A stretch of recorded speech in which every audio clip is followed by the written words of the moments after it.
A lot of folks woke up Monday morning this week and their whole life has been changed. At least altered slightly, if not severely in some cases. Lehman Brothers is going bankrupt. It seems like folks' portfolios are being changed. And it just seemed like Monday morning was one of those days when every time you turned on the television set, you heard doom and gloom. Some thinking that it was taking us all way back to 1929. And some of you who lived in 29 realize it's not the same. If you need to get some questions about that, talk to Dan. He was there firsthand in 29 knows all about it. Was it that gloomy? Was it doom on the horizon? Or was it that trust had come collapsing down? One person with his box full of personal items coming out of Lehman Brothers was attacked by the microphone. The lady asked, "How do you feel?" Isn't that an amazing question to ask? Lost my job, everything's gone. How do you feel? And the person's response was, "This is not what I was promised." I imagine reading between the lines that young man was interviewed for a job, and that someone said, "Here's what we're going to do. We've got a bright future here in our corporation. You're going to move right up to the top, and things are going to be just as great as it possibly can." But then he woke up Monday morning and realized that his promises were empty promises.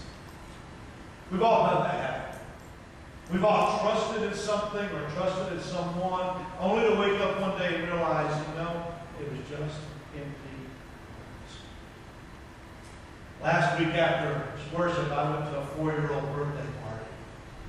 It was a pool party, and when I went in, I was kind of a little apprehensive about a pool party. You know what that means. That means putting on your swimsuit. And so I walked in just like I left church and looked around, and sure enough, everybody else had their swimsuit on, so I put my swimsuit on and got at the pool with a bunch of 4- and 5-year-olds. They trust. A lot of those kids went to the edge of the pool and without any hesitation, just off the edge of the pool they went. Some of them, if you reached out for them, they just simply reached out, grabbed hold of your hands. And I had, for hours, I just pulled around children in the pool and played. And they're so trusting and so innocent.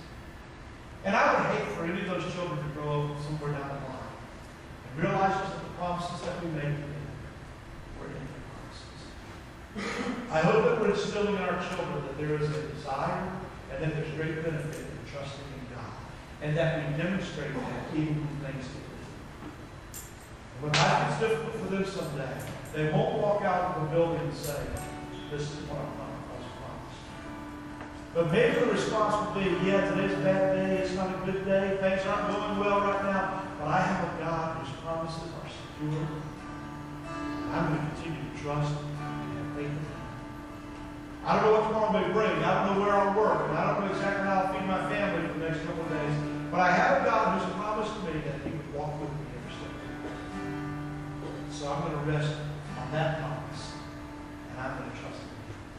The only way our children will learn that kind of trust in God is for you and I to demonstrate that kind of trust in God.